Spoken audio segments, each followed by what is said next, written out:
बच्चों अब अपन देखते हैं इसके अंदर दो प्रॉपर्टीज की चर्चा बच्चों में और करूंगा। इंपॉर्टेंट प्रॉपर्टी है that is intensive property and extensive property, उसकी चर्चा और अपन करते हैं बच्चों। दो प्रॉपर्टीज के बारे में मैं आपसे चर्चा करूंगा, इंटेंसिव प्रॉपर्टीज और एक इधर मैं लेता हूं बच्चों एक्सटेंसिव प्रॉपर्टीज। एक्सटेंसिव प्रॉपर्टीज है ना, इन दो प्रॉपर्टीज के बारे में चर्चा करेंगे। देखो इंटेंसिव प्रॉपर्टी क्या है, एक्सटेंसिव प्रॉपर्टी क्या है, इसको समझिए पहले तो आप ध्यान से। जैसे मान लीजिए मेरे पास एक ये कंटेनर है बच्चों, ठीक है, और इसके अंदर मान लीजिए कुछ अमाउंट है वाटर की बच्चों, ठीक है। अब इस कंटेनर को मैंने दो पार्ट्स में डिवाइड कर दिया। तो अगर पहले टोटल इसका मास m था तो बच्चों जैसे ये हाफ पार्ट है इसका मास हो जाएगा m/2, इसका मास हो जाएगा m/2।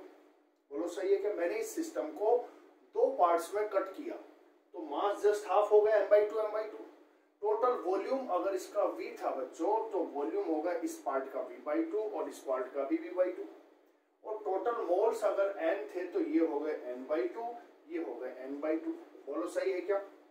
बिल्कुल। तो मैं क्या कहूंगा कुछ, लेकिन एक चीज और यहां पर समझे। सपोज अगर इसका टेम्परेचर T था तो क्या मैं ये कह दूंगा क्या टेम्परेचर भी हाफ हो गया, इसका T हाफ, इसका T हाफ? बिल्कुल नहीं बच्चों, टेम्परेचर वही, इसका भी T रहेगा, वही इसका भी T रहेगा। तो आप एक बात समझिए, मैंने सिस्टम को जैसे ही दो पार्ट्स में कट किया तो इसका जो मास था वो हाफ हो गया, वॉल्यूम है वो हाफ हो गया, मोल्स का नंबर है वो हाफ हो गया, बट इसका टेम्परेचर हाफ नहीं हुआ। टेम्परेचर अगर पहले 50 डिग्री था तो अब भी 50 ही रहेगा दोनों पार्ट्स का। डेंसिटी भी वही रहेगी जो पहले थी, वही डेंसिटी अब रहेगी, यानी कि डेंसिटी में भी कोई चेंज नहीं, टेम्परेचर में भी कोई चेंज नहीं।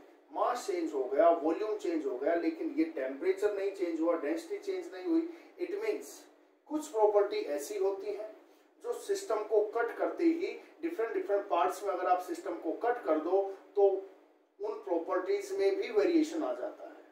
उन प्रॉपर्टीज को बोलते हैं एक्सटेंसिव प्रॉपर्टीज, यानी कि जो प्रॉपर्टीज सिस्टम की अमाउंट पर डिपेंड करती हैं उनको एक्सटेंसिव प्रॉपर्टी कहते हैं। अमाउंट आपने हाफ की, प्रॉपर्टीज भी हाफ हो जाएंगी। मैंने अमाउंट हाफ कर दी सिस्टम की, है ना, मैटर की, जो सिस्टम का जो मैटर है उसको हाफ कर दिया तो प्रॉपर्टीज भी हाफ हो गई, वॉल्यूम हाफ हो गया, मास भी हाफ हो गया, नंबर ऑफ मोल्स भी हाफ हो गए। मींस वो एक्सटेंसिव प्रॉपर्टीज है जो अमाउंट पे डिपेंड करती है। अमाउंट आपने चेंज कर दी, प्रॉपर्टीज भी चेंज हो जाएगी, दैट इज एक्सटेंसिव प्रॉपर्टीज। लेकिन आपने देखा टेम्परेचर है, डेंसिटी है, ये चेंज नहीं हुई, that is our intensive properties. Intensive properties वो होती है जो सिस्टम की अमाउंट पे डिपेंड ही नहीं करती है। तो पहले तो अपन डेफिनेशन लिखते हैं, the properties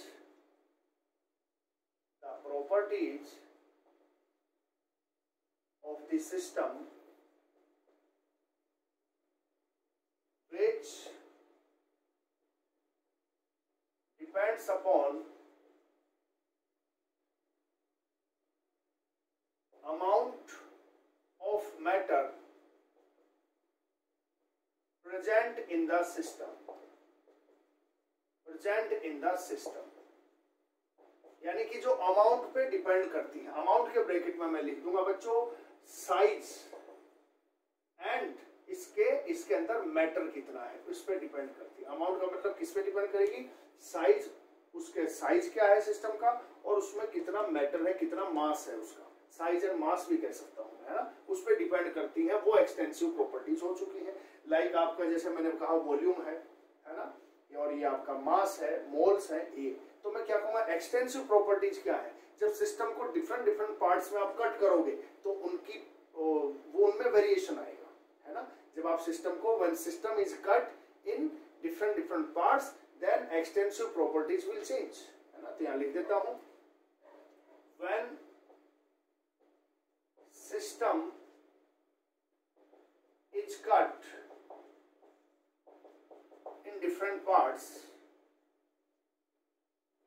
there will be variation in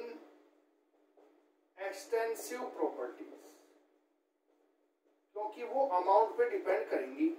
तो अगर आपने सिस्टम को डिफरेंट डिफरेंट पार्ट्स में कट किया तो उनके अंदर वेरिएशन आना तय है। जैसे मैंने इसको हाफ किया, सिस्टम के साइज को हाफ किया, इसके मैटर की अमाउंट को हाफ किया, तो मास हाफ हो गया, वॉल्यूम हाफ हो गया। लेकिन जो चीज चेंज नहीं हुई that is our temperature, density, वो चेंज नहीं होगी, that is intensive properties. Intensive properties amount पे डिपेंड नहीं करती है, सिस्टम पे में कितनी अमाउंट प्रेजेंट है उससे वो इंडिपेंडेंट रहती है ना। अमाउंट से उनका कोई मतलब नहीं है। आप सिस्टम को कितने भी पार्ट्स में कट कीजिए, इंटेंसिव प्रॉपर्टीज की सेहत पे कोई असर नहीं आने वाला है ना। तो मैं यहाँ इसकी डेफिनेशन और लिखूंगा और इस डायग्राम को मैं हटाता हूँ। बच्चों आपकी शायद समझ में आ चुका है पूरा का पूरा ये कार्यक्रम। तो इधर क्या कहेंगे,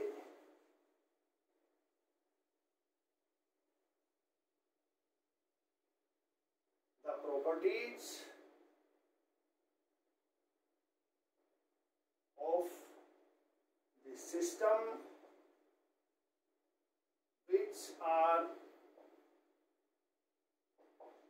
independent from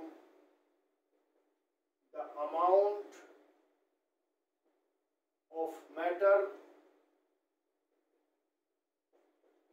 present in the system। Amount की मैं बात करूंगा तो वही सेम बात आ जाएगी, क्या क्या, साइज की बात आ जाएगी बच्चों, अमाउंट का मतलब है, और साइज के अलावा और दूसरी में बात क्या कर दूंगा, उस पे मास या फिर मैटर, है ना। अमाउंट का मतलब आप उसका साइज और मैटर से है, मैटर या फिर मास भी कह सकते हैं। तो पूरी की पूरी बात समझ में आ चुकी है, पूरी बात। इंटेंसिव प्रॉपर्टी जैसे हमारा टेम्परेचर था, डेंसिटी था, वो नहीं बदला। बदला क्या बच्चों, वॉल्यूम बदल गया, मास बदल गया, बट टेम्परेचर डेंसिटी वो नहीं बदले। क्यों? क्योंकि वो इंटेंसिव प्रॉपर्टी है। इंटेंसिव प्रॉपर्टी अमाउंट पे डिपेंड नहीं करती है और एक्सटेंसिव प्रॉपर्टीज अमाउंट पे डिपेंड करती है ना। इनको इसके जो एग्जांपल्स हैं वो आपको मैं ट्रिक से याद करवाऊंगा। फिलहाल आपने सारी बातें देख ली है ना। अब आप कुछ एक बातें और अपन देखते हैं कि इंटेंसिव प्रॉपर्टी कौन कौन सी है, उनको याद रखने की ट्रिक क्या है, जरा वो देखते हैं।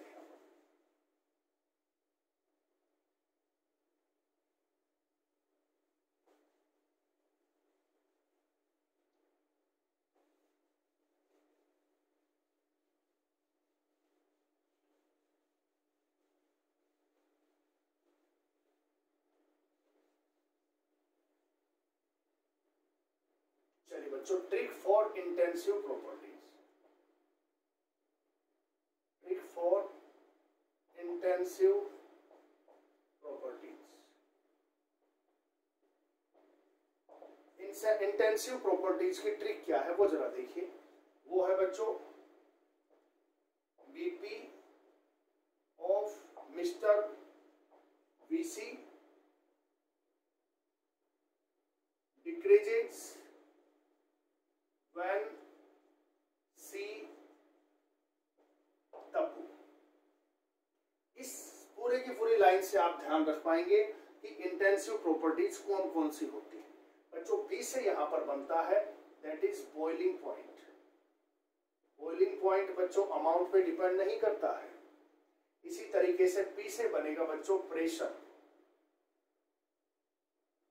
pH, ये भी अमाउंट पे डिपेंड नहीं करती। F से बनेगा बच्चों freezing point, freezing point. M से बनेगा बच्चों मेल्टिंग पॉइंट। इसके अलावा मोलर बनेगा। R से बनेगा बच्चों रिफ्रैक्टिव इंडेक्स, जो आप फिजिक्स में पढ़ते हो ना, म्यू पढ़ते हो, रे ऑप्टिक्स के अंदर रिफ्रैक्टिव इंडेक्स, वो भी अमाउंट पे डिपेंड नहीं करता है। V से बनेगा बच्चों, इधर ऊपर लिख देता हूं, विस्कोसिटी। इसके अलावा वेपर डेंसिटी, इसके अलावा वेपर प्रेशर, ये सारे के सारे इंडिपेंडेंट होंगे अमाउंट पे। सी से बनेगा बच्चों कलर कंसंट्रेशन, कलर कंसंट्रेशन भी अमाउंट पे डिपेंड नहीं करती है। डी से जो बनेगा बच्चों dielectric constant. Dielectric constant क्या है, इसको आप डिटेल में केमिकल बॉन्डिंग में पढ़ेंगे। इसके अलावा डी से एक चीज और बनेगी जो अभी मैंने डिस्कस की थी, दैट इज डेंसिटी। इसके अलावा एस आता है बच्चों, एस से बनता है सरफेस टेंशन। एक बात और यहाँ पर आएगी, स्पेसिफिक कोई भी होगी चीज वो हमेशा इंडिपेंडेंट रहेगी अमाउंट से। आगे बताएंगे स्पेसिफिक का मतलब यूनिट अमाउंट के लिए, और जब यूनिट अमाउंट के लिए लेंगे तो अमाउंट पे डिपेंड नहीं करती है। इससे बनता है बच्चों इलेक्ट्रोड पोटेंशियल। ये इलेक्ट्रोड पोटेंशियल क्या है इसको आप डिटेल में पढ़ेंगे कहां पर बच्चों, इलेक्ट्रोकेमिस्ट्री के अंदर, है ना। और टी से आपका बनता है बच्चों टेम्परेचर। तो ये सारी की सारी प्रॉपर्टीज हैं बच्चों इंटेंसिव प्रॉपर्टीज, जो कि अमाउंट पर डिपेंड नहीं करती है। आपको ध्यान रखने में कहीं कोई दिक्कत नहीं आएगी, क्यों, क्योंकि यहाँ इनको ट्रिक से अपन ने याद कर लिया है। अब जरा कुछ चीजों में हो सकता है आपको कंफ्यूजन आ रहा हो कि सर एक चीज तो मुझे, हमें जो बच्चे जनरली सवाल पूछते हैं कि सर एक प्रेशर का समझ में नहीं आया कि प्रेशर तो अमाउंट पे डिपेंड होना चाहिए, फिर आपने प्रेशर को अमाउंट से इंडिपेंडेंट क्यों कर दिया। फिर से वही मैं एग्जांपल दूंगा, देखिए जरा समझ लीजिए इस चीज को। ये कंटेनर है, इसको दो पार्ट्स में मैंने कट किया है। मुझे एक चीज बताइए, टोटल वॉल्यूम अगर V था, मोल्स अगर N है, तो इस पार्ट का वॉल्यूम V/2, इसका भी V/2, क्योंकि वॉल्यूम कैसी प्रॉपर्टी है बच्चों, एक्सटेंसिव प्रॉपर्टी है। तो सिस्टम को दो पार्ट में कट किया तो ये V/2 हो गया। मोल्स का नंबर क्या होगा, N/2 हो गया। बोलो ऐसा ही है क्या। लेकिन टेम्परेचर नहीं बदला क्या, टेम्परेचर वही रहेगा TT। तो आपने पढ़ा होगा P = PV = nRT। बोलो ये पढ़ा है कि नहीं पढ़ा है ना। तो इसको मैं अप्लाई कर रहा हूं, मैं आपको ये प्रूव कर रहा हूं कि जो प्रेशर है वो अमाउंट पे डिपेंड नहीं करता है। तो मैंने क्या कहा, वॉल्यूम हाफ हो गया है, मोल्स हाफ हो गए हैं, टेम्परेचर वही रहा। तो अगर यहाँ से प्रेशर में फाइंड आउट करूंगा तो ये क्या हो जाएगा, N/VRT। तो जो नया वाला प्रेशर है, इस पार्ट का प्रेशर कैसे निकालोगे, मोल्स क्या कर दोगे N/2 और वॉल्यूम भी क्या कर दोगे V/2। R और T तो कांस्टेंट रहेंगे, तो 2 से 2 कैंसिल हो रहा है। तो बच्चों आप देख पा रहे हैं वही आ रहा है जो प्रेशर पहले था वही अब है ना। क्योंकि जैसे ही आपने प्रेशर को, मैंने प्रूव किया है कि प्रेशर अमाउंट पे डिपेंड नहीं करता है। कैसे, जैसे मैंने इधर मोल्स ले ली N/2, इधर भी N/2 हो गए हैं। वॉल्यूम V/2 तो N/V की जगह N/2 होगा, V/2 होगा, 2 से 2 कैंसिल होगा तो N/VRT आया है। तो कहानी का सार क्या है, ये इंडिपेंडेंट है प्रेशर भी जो है अमाउंट से। दूसरी बात, एक चीज और बच्चे जनरली पूछते हैं, वो आती है सर कंसंट्रेशन की। कंसंट्रेशन तो अमाउंट पे डिपेंड करती है। तो मैं आप एक सिंपल सी बात करूं, जैसे गर्मियों में अगर आप लोग एक कोल्ड ड्रिंक की बोतल की आप बात करते हो, तो बच्चों इस कोल्ड ड्रिंक की बोतल से अगर मैंने सपोज 6 गिलास में कोल्ड ड्रिंक डाल दी है, सपोज आप लिम्का लेकर के आए हो या फिर कोका कोला लेकर के आए हो, तो आपने उस 1 लीटर बोतल से सपोज 5-6 गिलास बना लिए हैं। तो बच्चों क्या हर गिलास में टेस्ट अलग अलग रहेगा या सेम रहेगा, सेम रहेगा। यानी कि अमाउंट अगर मैंने डिफरेंट कर दी है तो कंसंट्रेशन पर कोई चेंज नहीं आया है। सेम कंपोजिशन इधर है, सेम इधर है, सेम इधर है, सेम इधर है, यानी कि वो अमाउंट पर इंडिपेंडेंट है। तो कंसंट्रेशन अमाउंट पे डिपेंड नहीं करती। बच्चे जनरली गलती कर देते हैं कंसंट्रेशन के केस में, वो सोचते हैं कंसंट्रेशन तो अमाउंट पे डिपेंड करती है। नहीं, कंसंट्रेशन अमाउंट से इंडिपेंडेंट रहती है। क्यों, क्योंकि आप खुद एग्जाम्पल ले लीजिए, 1 लीटर आप कोल्ड ड्रिंक लेकर के आए हो, उसके 6 गिलास आपने बना दिए हैं, तो सबके अंदर वही टेस्ट रहेगा, बिल्कुल भी चेंज नहीं आएगा। और आपने अलग अलग गिलास में डालने का मतलब क्या है, अमाउंट अलग अलग कर दी है। तो जब सिस्टम में अमाउंट पर ही डिपेंड नहीं कर रही है कंसंट्रेशन, तो कैसी प्रॉपर्टी होगी बच्चों, वो इंटेंसिव प्रॉपर्टी होगी। तो इंटेंसिव प्रॉपर्टी के लिए मैं एक बात कह सकता हूं कि when system is cut in different parts, the value of intensive property remains unchanged. Intensive property change नहीं होगी। जबकि आपने सिस्टम को डिफरेंट पार्ट्स में कट किया था तो एक्सटेंसिव प्रॉपर्टी की वैल्यू चेंज हुई थी, इंटेंसिव प्रॉपर्टी की वैल्यू चेंज नहीं होती है। यहाँ पर अपन 2-3 स्पेशल पॉइंट्स और अपन डिस्कस करेंगे बच्चों, वो क्या है जरा देखते हैं।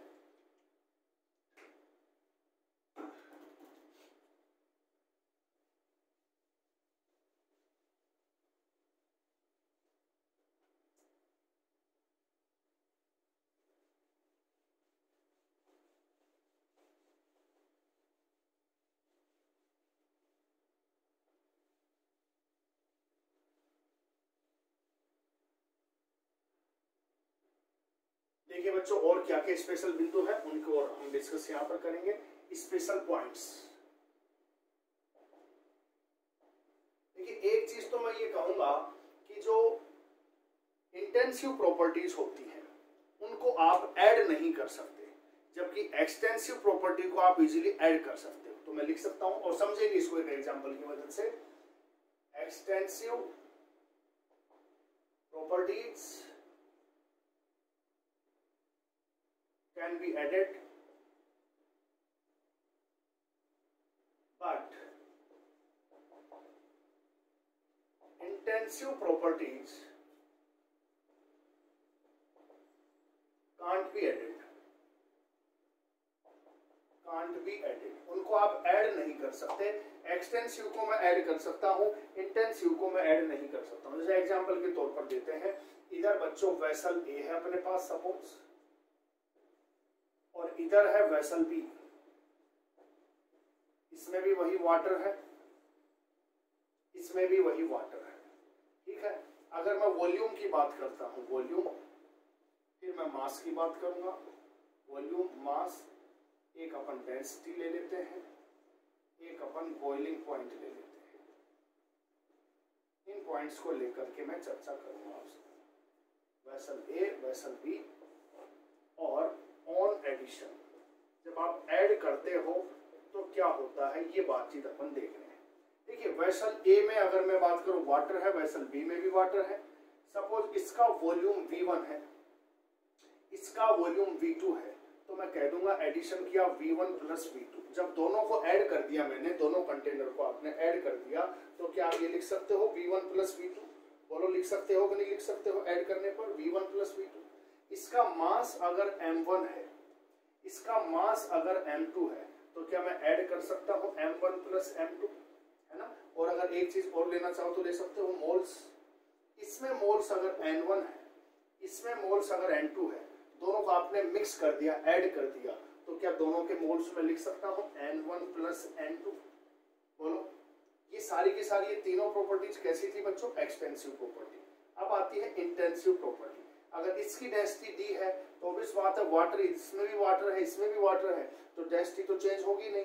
ये डी है, डी है, तो ये नहीं करोगे आप डी प्लस डी 2D कर दिया, नहीं, क्योंकि इंटेंसिव प्रॉपर्टी ऐड नहीं होगी।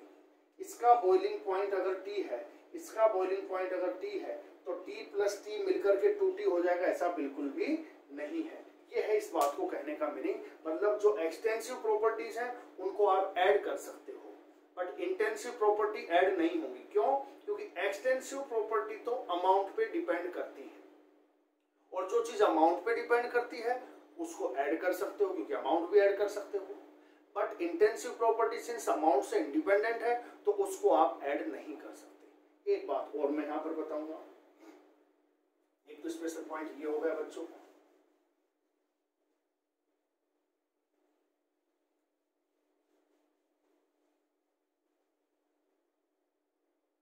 एक और स्पेशल पॉइंट अपन डिस्कस करते हैं बच्चों, कि अगर मेरे पास एक्सटेंसिव प्रॉपर्टीज हैं, क्या उसको अपन इंटेंसिव प्रॉपर्टीज में कन्वर्ट कर सकते हैं क्या? यस। आप यूनिट अमाउंट के लिए एक्सटेंसिव प्रॉपर्टीज ले लीजिए, वो इंटेंसिव प्रॉपर्टी में बदल जाएगी। तो मैं क्या कहूंगा, extensive property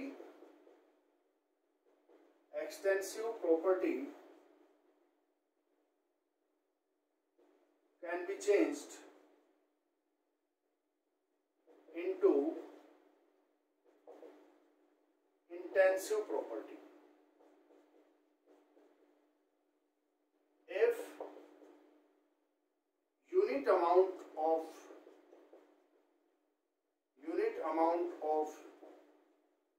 substance is taken। Substance की अगर आपने यूनिट अमाउंट ले ली है बच्चों, तो एक्सटेंसिव प्रॉपर्टी को आप इंटेंसिव प्रॉपर्टी में चेंज कर सकते हो। जैसे मैं बात करूं, डेंसिटी होता है बच्चों मास अपॉन वॉल्यूम, तो डेंसिटी होती क्या है वास्तव में, इसको 1 कर दो, है ना। तो मैं कहूंगा यूनिट वॉल्यूम का जो मास है वो डेंसिटी है ना। तो कह दूंगा मैं mass of unit volume is density. बोलो सही कह रहा हूं क्या मैं? यूनिट वॉल्यूम का जो मास है वही डेंसिटी है ना। तो इसका मतलब मास ऑफ यूनिट वॉल्यूम, मास भी वॉल्यूम भी बच्चों सीधी सी बात है एक्सटेंसिव प्रॉपर्टी है, लेकिन इधर डेंसिटी की बात आ गई है तो इंटेंसिव प्रॉपर्टी हो गई है ना। तो मैं क्या कहूंगा, मास ऑफ यूनिट वॉल्यूम। तो जैसे ही आपने यूनिट वॉल्यूम के लिए मास लिया है, यानी कि जब आप प्रॉपर्टीज को यूनिट के लिए लेते हो, सब्सटेंस को 1 करके लेते हो, तो वो इंटेंसिव में कन्वर्ट हो जाती है। इसी तरीके से कंसंट्रेशन होती है मोल पर लीटर। तो 1 लीटर के मोल कितने हैं, वो कंसंट्रेशन है ना। एक और स्पेशल पॉइंट में डिस्कस करूंगा कि the ratio of two extensive property का जो रेशो है वो होगा बच्चों इंटेंसिव प्रॉपर्टी। कौन सी प्रॉपर्टी बच्चों, इंटेंसिव प्रॉपर्टी। जैसे मैं बात करता हूं डेंसिटी होता है मास अपॉन वॉल्यूम, तो ये एक्सटेंसिव है, ये एक्सटेंसिव है, दोनों का रेशो करोगे तो वो इंटेंसिव प्रॉपर्टी आ जाएगा। तो बच्चों यहाँ पर ये ध्यान रखना आपको, एक्सटेंसिव प्रॉपर्टी अमाउंट पे डिपेंड करती है, इंटेंसिव प्रॉपर्टी अमाउंट पे डिपेंड नहीं करती है। इस लेक्चर में अपन इतना ही रखेंगे। चलिए बच्चों, अब अपन थर्मोडायनामिक्स के अंदर देखते हैं। देखिए अपन ने दो बातें तो अलग से पढ़ ली थी, एक्सटेंसिव प्रॉपर्टी क्या है, इंटेंसिव प्रॉपर्टी क्या है, और उसको कैसे अपने को याद रखना है उसकी ट्रिक अपन ने देख ली थी। इसके अलावा अपन ने देखी थी कि पाथ फंक्शन क्या है, स्टेट फंक्शन क्या है।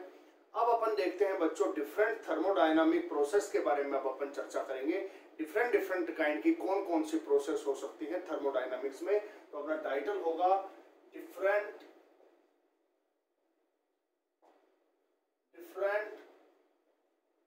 Thermodynamic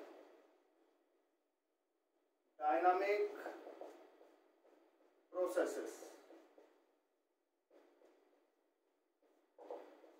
different thermodynamic processes, different kind की कौन कौन सी प्रोसेस है उनको अपन 1 बाय 1 करके देखेंगे। देखो थर्मोडायनामिक प्रोसेस का मतलब क्या है, कोई सिस्टम एक फेज से दूसरे फेज में, यानी कि उस सिस्टम के अंदर कोई भी चेंज होता है, कोई भी सिस्टम जब प्रोसेस चेंज शो करता है वही प्रोसेस है ना। When a system changes from one state to another state. Thermodynamic process का मतलब क्या है, एक स्टेट से दूसरे स्टेट तक सिस्टम के अंदर चेंज होना, है ना, एक स्टेट से दूसरे स्टेट में, वही थर्मोडायनामिक प्रोसेस है। अब ये डिफरेंट टाइप की हो सकती है। जैसे सबसे पहले पढ़ते हैं इसमें बच्चों अपन isothermal process.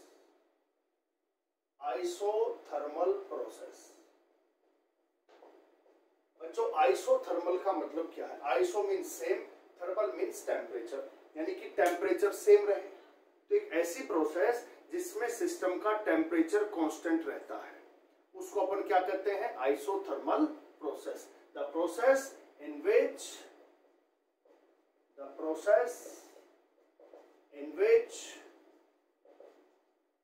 temperature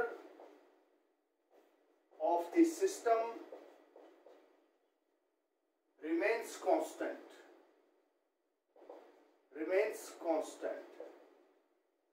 iso means constant same और थर्मल मीन्स टेम्परेचर, यानी कि टेम्परेचर कांस्टेंट रहता है। It means change in temperature is 0। तो बच्चों इसका मतलब मैं कहूंगा T initial equals to T final. बोलो, जितना इनिशियल टेम्परेचर था उतना ही टेम्परेचर फाइनली होगा। इसी तरीके से मैं यहां से ये भी कह सकता हूं delta T equals to 0।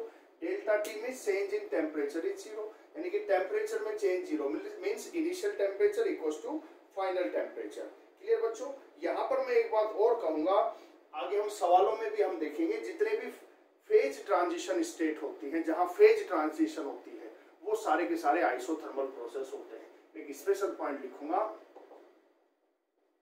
All phase transition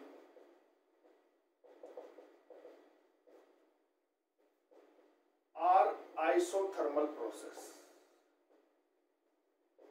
यानी कि जहां जहां फेज ट्रांजिशन होता है वो सारे के सारे कैसे प्रोसेस होते हैं बच्चों, आइसोथर्मल प्रोसेस होते हैं। जैसे सॉलिड से लिक्विड, लिक्विड से गैस। जैसे मैं पानी की बात करूं, पानी 100 डिग्री सेंटीग्रेड पर बॉईल होता है ना, तो वाटर से वेपर का कन्वर्जन 100 डिग्री सेंटीग्रेड, तो वहां पर कांस्टेंट टेम्परेचर है ना 100 डिग्री सेंटीग्रेड, उसी से पानी है और उसी पर वेपर है ना। इसी तरीके से 0 डिग्री पर जो वाटर है वो फ्रीज होता है, मींस आइस में कन्वर्जन होता है वो 0 डिग्री सेंटीग्रेड पर। तो 0 डिग्री पर वाटर भी है और आइस भी है, यानी कि जो फेज ट्रांजिशन प्रोसेस होती है वो आइसोथर्मल होती है बच्चों। ये आपको ध्यान रखना, इनिशियल टेम्परेचर फाइनल टेम्परेचर के इक्वल होगा। यहाँ पर एक चीज और बच्चे कंफ्यूज रहते हैं कि सर आइसोथर्मल प्रोसेस में क्या सिस्टम हीट का एक्सचेंज कर सकता है क्या। बच्चे सोचते नहीं सर, टेम्परेचर कांस्टेंट है तो हीट एक्सचेंज क्यों होगा। बच्चों ये ध्यान रखिए, हीट एक्सचेंज होगा, है ना। हीट एक्सचेंज जीरो मत करना, क्योंकि टेम्परेचर कांस्टेंट रखने के लिए तो आप हीट को एक्सचेंज करोगे भाई। अगर टेम्परेचर हाई है तो इट मींस हीट एक्सचेंज होकर के वो कांस्टेंट बना रहेगा, और अगर कम है तो भी हीट एक्सचेंज करके कांस्टेंट बना रहेगा। मैं कहूँ 25 डिग्री सेंटीग्रेड कांस्टेंट बनाना है तो कैसे बनेगा वो, हीट को एक्सचेंज करके, है ना। तो यहाँ पर ये ध्यान रखना, हीट एक्सचेंज अकर्स, कहीं आप इसको जीरो नहीं करते, क्योंकि बच्चे जनरली इस पॉइंट को गलत कर देते हैं। वो सोचते हैं कि आइसोथर्मल है तो एक्सचेंज ऑफ हीट नहीं होगा। बच्चों हीट का एक्सचेंज तो जरूर होगा, उसी से टेम्परेचर कांस्टेंट बना रहेगा। तो the process in which temperature of the system remains constant, एक तो ये वाली बात होगी, means change in temperature zero means initial temperature equals to final temperature. All phase transition are isothermal process. Heat exchange occurs, yes of course occurs, ठीक है। और एक इंपॉर्टेंट बात ये ध्यान रखना, आपको क्वेश्चंस में ध्यान में रखनी है। चलिए बच्चों, आइसोथर्मल प्रोसेस के बाद अपने नेक्स्ट प्रोसेस पर चलते हैं, that is isobaric process. Isobaric process, देखिए आइसोबैरिक प्रोसेस क्या है समझिए। आइसोबैरिक का मतलब होता है प्रेशर कांस्टेंट, टेम्परेचर कांस्टेंट तो आइसोथर्मल, और आइसोबैरिक में कौन कांस्टेंट होगा बच्चों, प्रेशर कांस्टेंट। तो मैं कहूंगा the process in which pressure of the system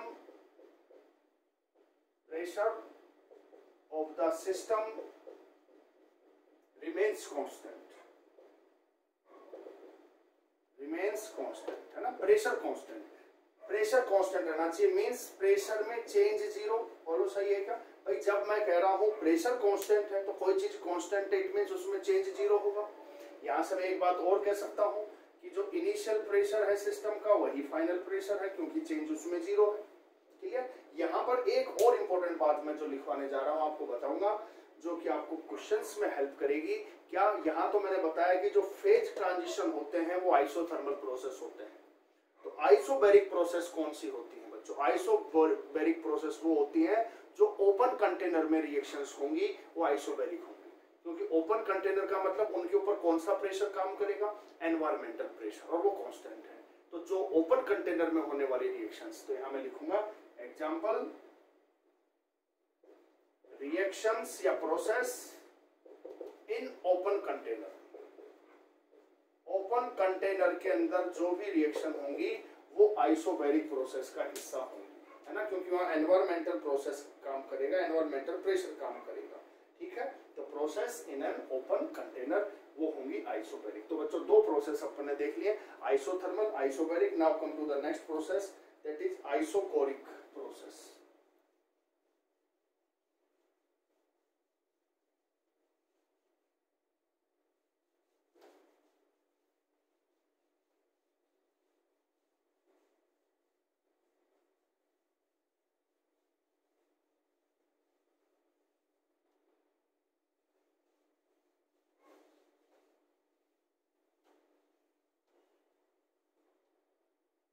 चलिए, थर्ड प्रोसेस इज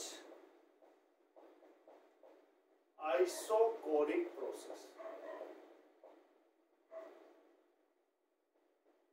देखिए आइसोकोरिक प्रोसेस में क्या होगा, आइसोबैरिक में प्रेशर कांस्टेंट होता है, आइसोथर्मल में टेम्परेचर कांस्टेंट होता है, और आइसोकोरिक प्रोसेस वो है जिसमें वॉल्यूम कांस्टेंट होता है ना। तो मैं लिख दूंगा the process in which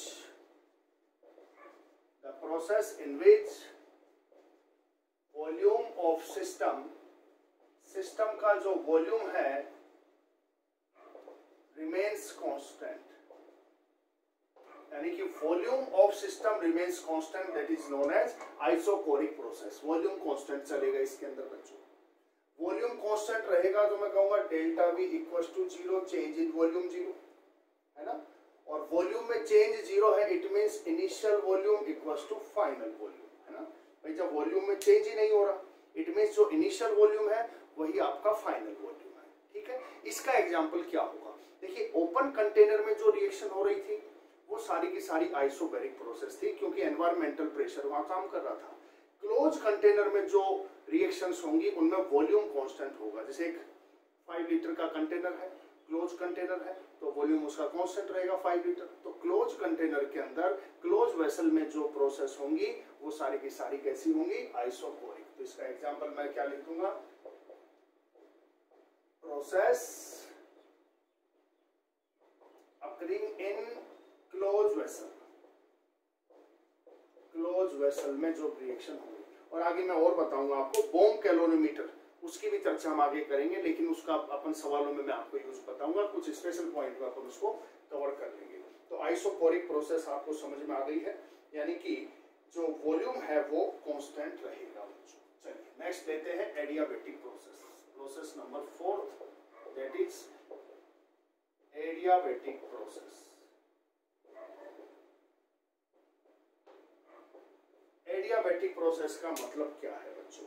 adiabatic process वो है जिसमें सिस्टम और सराउंडिंग के बीच कोई हीट एक्सचेंज नहीं होगा। देखिए आइसोथर्मल प्रोसेस में टेम्परेचर कांस्टेंट था और हीट एक्सचेंज हो रहा था, लेकिन इस प्रोसेस में हीट एक्सचेंज नहीं होगा। तो मैं क्या लिखूंगा, in this process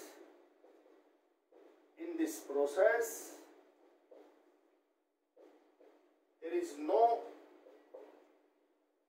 is no heat exchange, there is no heat exchange between system and surrounding। System और सराउंडिंग के बीच कोई हीट एक्सचेंज नहीं होगा। मींस हीट जो है वो ना तो ली जाएगी ना दी जाएगी। तो इसका मतलब बच्चों हम जो बात करते थे, जो वॉल थी वो इंसुलेटेड वॉल होंगी, है ना।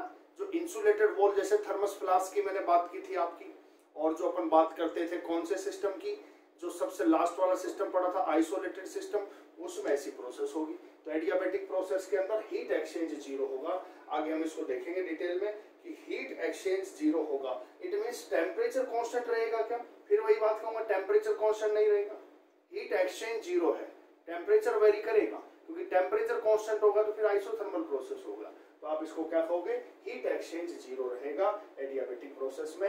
यानी कि जो सिस्टम की जो वॉल है, सिस्टम वॉल वो कैसी होंगी बच्चों, इंसुलेटेड होंगी, है ना। एडियाबेटिक वॉल जहां मैंने बताया था दो टाइप की वॉल बताई थी आपको, बाउंड्री, एक तो एडियाबेटिक बताई थी, एक डायाथर्मिक। तो एडियाबेटिक का मतलब there is no exchange of heat. तो सिस्टम वॉल कैसी होंगी बच्चों, इंसुलेटेड वॉल होंगी। चलिए बच्चों इसके बाद चलते हैं अपने नेक्स्ट प्रोसेस की तरफ, that is our cyclic process. देखते हैं इसके बाद अपन process number 5।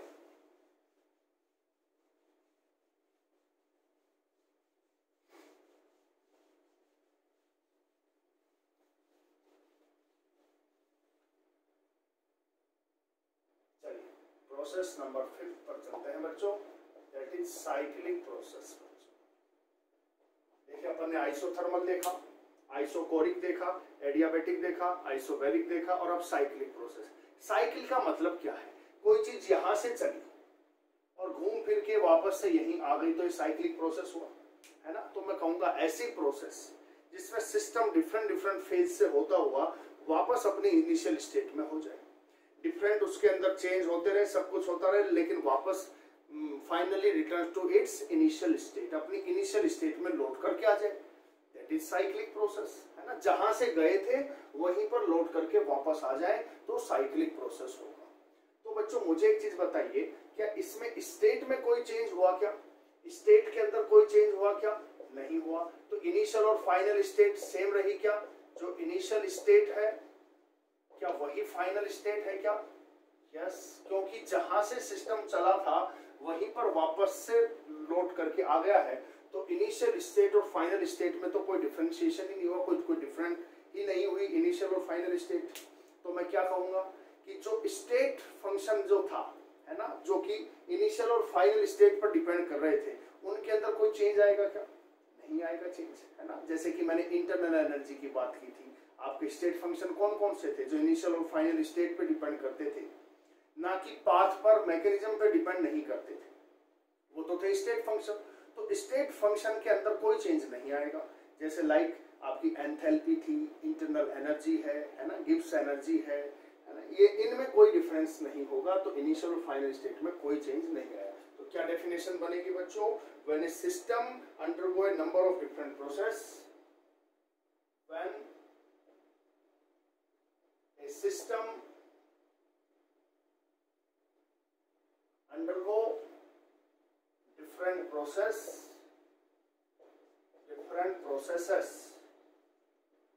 and finally return back to its initial state। Different process से होता हुआ वापस अपनी इनिशियल स्टेट पर आ जाता है, तो बच्चों मैं उसको कहूंगा साइकिल। भाई साइकिल बनने का मतलब क्या, इनिशियल और फाइनल स्टेट सेम है, तो इस केस में जो स्टेट फंक्शन है उनके अंदर कोई चेंज नहीं आएगा। तो मैं क्या कहूंगा, यानी कि साइक्लिक प्रोसेस में change in state function, special point है बच्चों ये, इन cyclic process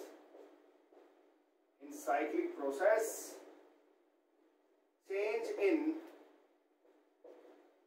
state function is 0,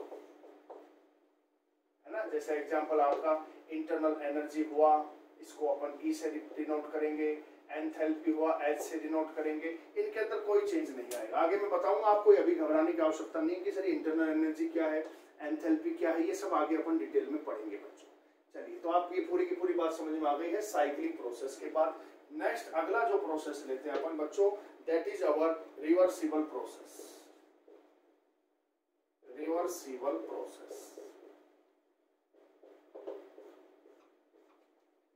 जैसे आप बच्चों केमिस्ट्री के अंदर अपन रिएक्शंस पढ़ते हैं ना, रिवर्सिबल रिएक्शंस, इरिवर्सिबल रिएक्शंस।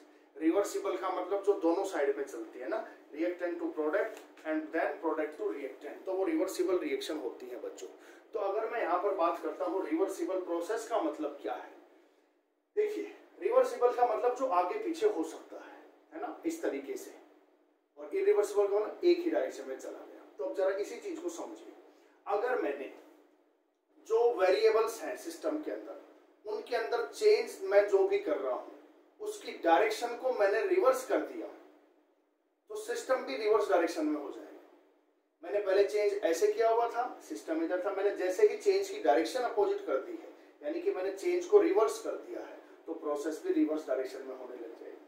तो उसको अपन क्या कहेंगे, reversible process.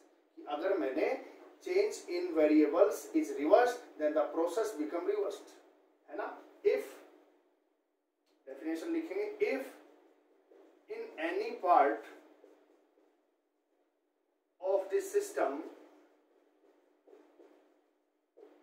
the direction of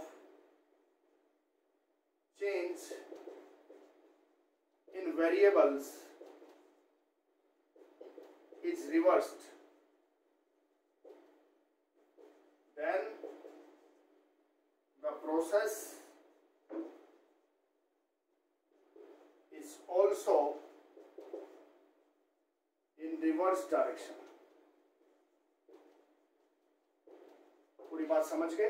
अगर हम सिस्टम पे कोई भी चेंज आ रहे हैं, इन any part of the system the direction of change in variables is reversed, change जो आ रहा है उसको आपने रिवर्स डायरेक्शन में कर दिया है, तो रिवर्स डायरेक्शन में जैसे ही आप चेंज कर देंगे तो प्रोसेस भी रिवर्स डायरेक्शन में हो जाएगी, है ना। प्रोसेस भी रिवर्स डायरेक्शन में कब होगी, जब चेंज रिवर्स डायरेक्शन में हो जाएगा वेरिएबल्स के अंदर, तो आप उसको कहोगे रिवर्सिबल सिस्टम। और देखो आपको मैं बताऊं, जो नेचुरल प्रोसेस होती हैं जितनी भी, वो इरिवर्सिबल प्रोसेस होती है। जैसे बारिश गिरी, है ना, या फिर कोई भी भूकंप आ गया, तो बच्चों ऐसा नहीं है कि बिल्डिंग टूट गई, अब भूकंप चला गया तो वापस से बन के खड़ी हो गई, ऐसा नहीं होता ना, क्योंकि जितनी भी नेचुरल प्रोसेस होती हैं वो इरिवर्सिबल होती हैं। जैसे बारिश आई, बारिश गिर गई, ऐसा नहीं है कि वहां पर बारिश आई फिर वापस चली जाएगी, ऐसा नहीं होगा। आंधी तूफान आ रहे हैं, सब चीजें अस्त व्यस्त हो गई हैं, वापस से तूफान रुक गया है तो चीजें वापस से नॉर्मल हो गई, ऐसा नहीं होता है बच्चों। All natural processes are irreversible process. तो इसका मतलब रिवर्सिबल प्रोसेस हमें नेचुरली तो देखने को नहीं मिलेंगी, तो बच्चों मैं इसको क्या कह सकता हूँ, ये एक आइडियल प्रोसेस है। आइडियल जिसके आगे लग जाए समझ जाओ वो चीज नहीं है। तो रिवर्सिबल प्रोसेस बच्चों आइडियल प्रोसेस होती है ना। तो मैं एक बात और यहाँ पर लिखूंगा, it is an ideal process, it is an ideal process.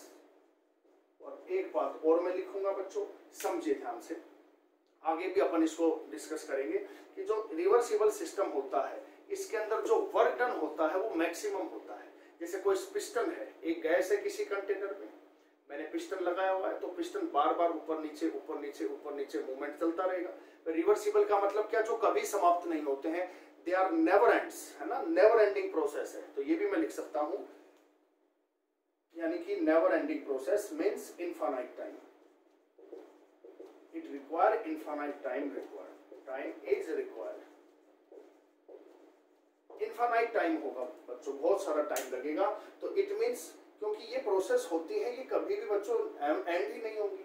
एक डायरेक्शन में गए, आपने फोर्स की डायरेक्शन चेंज की तो प्रोसेस रिवर्स डायरेक्शन में हो गया, इस तरह से चल रहा है, फिर आपने रिवर्स, तो इस तरीके से तो इनफाइनाइट टाइम तक चलने वाली प्रोसेस हुई। तो मैं क्या कह सकता हूं कि यहाँ पर ये एक आपको नॉर्मली तो देखने को ही नहीं मिलेगी, आइडियल प्रोसेस है, इनफाइनाइट टाइम इज रिक्वायर्ड। दूसरी बात मैं कहूंगा, जब आपने बार बार जैसे गैस सिलेंडर है और उसके ऊपर मैंने ऐसे एक पिस्टन लगाया हुआ है बच्चों, तो इस पिस्टन का बार बार मूवमेंट अगर होगा तो बच्चों ये वर्क डन यहाँ पर मैक्सिमम होगा, है ना, बार बार हो रहा है, it means work done is maximum. तो मैं यहाँ पर एक बात और लिख सकता हूं बच्चों, इन दिस प्रोसेस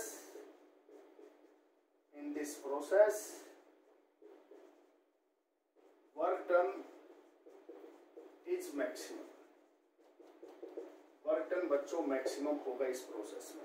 तो ये दो चार बातें आपको विशेष ध्यान रखनी है, इनफाइनाइट टाइम लगता है, आइडियल प्रोसेस है, वर्क डन इज मैक्सिमम। अच्छा मैं क्या कहूंगा, सिस्टम जो इक्विलिब्रियम में होगा, देखिए बार बार ऊपर नीचे अगर हो रही है पिस्टन, और इस तरीके से ऐसा लगेगा कि सारा का सारा प्रोसेस रुक गया है।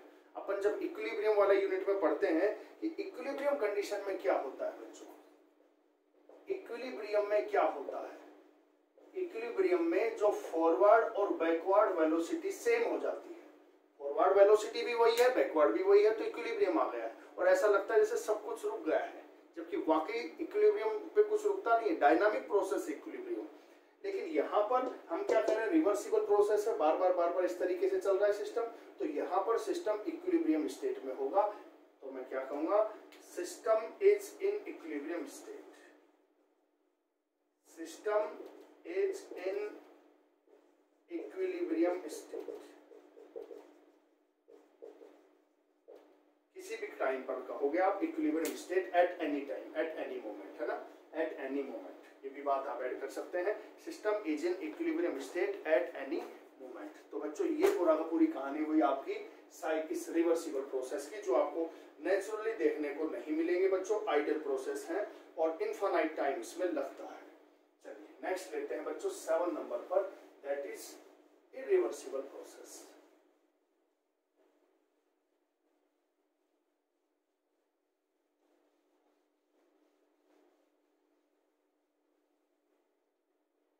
प्रोसेस नंबर 7,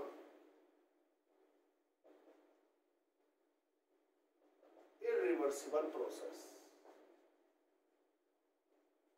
बच्चों ये रिवर्सिबल प्रोसेस से जस्ट अपोजिट प्रोसेस होगी, इरिवर्सिबल है तो इसमें देखिए क्या होगा, इसमें मैं सिंपल सी बात कहूंगा, if in any part of the system the direction of change is variable is reverse, then the process is not in reverse direction, है ना, उससे अपोजिट चलेगा, है ना, प्रोसेस जिसमें all changes occurring at any part of the system are not reversed, है ना, direction of change can not be reversed by small change in variation, यानी कि इससे जस्ट अपोजिट चलेगा। मैं क्या कहूंगा, direction of changes in system is not reversed, not word मैंने यूज कर दिया है, is not reversed, reverse direction में नहीं होगा, when the change in variables is done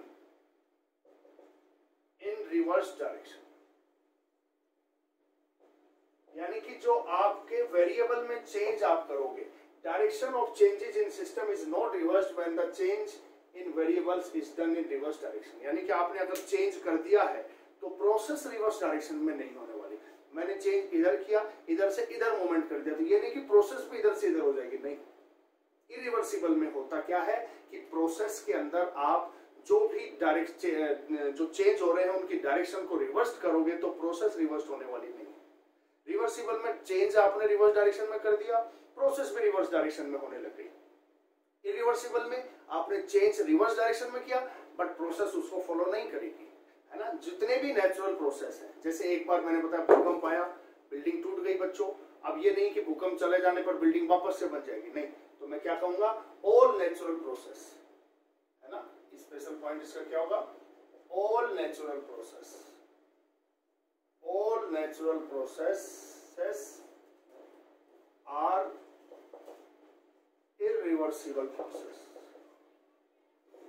are irreversible process. जितनी भी नेचुरल प्रोसेस है वो इरिवर्सिबल होती है।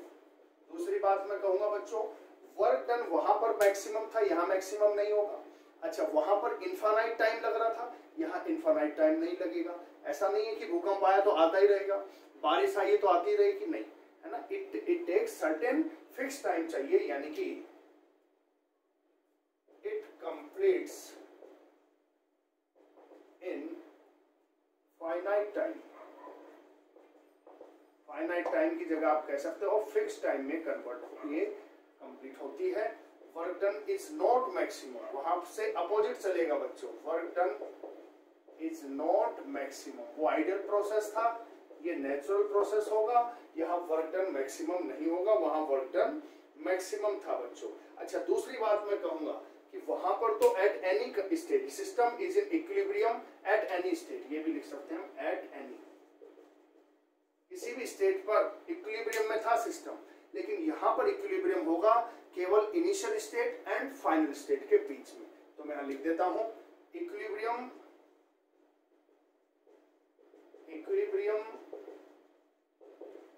is only exist between initial and final state, initial and final state। Equilibrium केवल बच्चों इनिशियल और फाइनल स्टेट में होगा, उसके अलावा आप कहीं सोच नहीं सकते हैं इक्विलिब्रियम कहां पर होगा, इनिशियल और फाइनल स्टेट में इक्विलिब्रियम होगा। तो इसको कुछ फिक्स टाइम लगेगा, क्यों, क्योंकि नेचुरल प्रोसेस है। तो all natural processes are irreversible process, while जो रिवर्सिबल प्रोसेस है वो आइडियल प्रोसेस हो गई है, क्योंकि आपको देखने को नहीं मिलेगी, इनफाइनाइट टाइम लगता है। नेचुरल प्रोसेस को होने में एक फाइनाइट टाइम लगता है, means fix time is required. तो अगर चेंज की डायरेक्शन रिवर्स कर दिया जाए और सिस्टम भी रिवर्स डायरेक्शन में चला जाए, दैट इज रिवर्सिबल प्रोसेस। अगर चेंज की डायरेक्शन को रिवर्स कर दिया, सिस्टम रिवर्स डायरेक्शन में नहीं आया, that is irreversible process. Irreversible process naturally जो हो रही है, एक बार हो गई है, बारिश आ गई तो ये नहीं कि वापस से चली जाएगी ऊपर, नहीं। इरिवर्सिबल प्रोसेस आइडियल प्रोसेस नहीं होती है, वो नेचुरल प्रोसेस होती है। Reversible process are ideal process. Work done किस में मैक्सिमम होता है बच्चों, रिवर्सिबल में। इरिवर्सिबल में वर्क डन मैक्सिमम नहीं होता है। तो बच्चों इसमें अपन पूरा का पूरा ये डिस्कस कर चुके हैं, डिफरेंट टाइप के प्रोसेस कौन कौन से हैं। ओके बच्चों।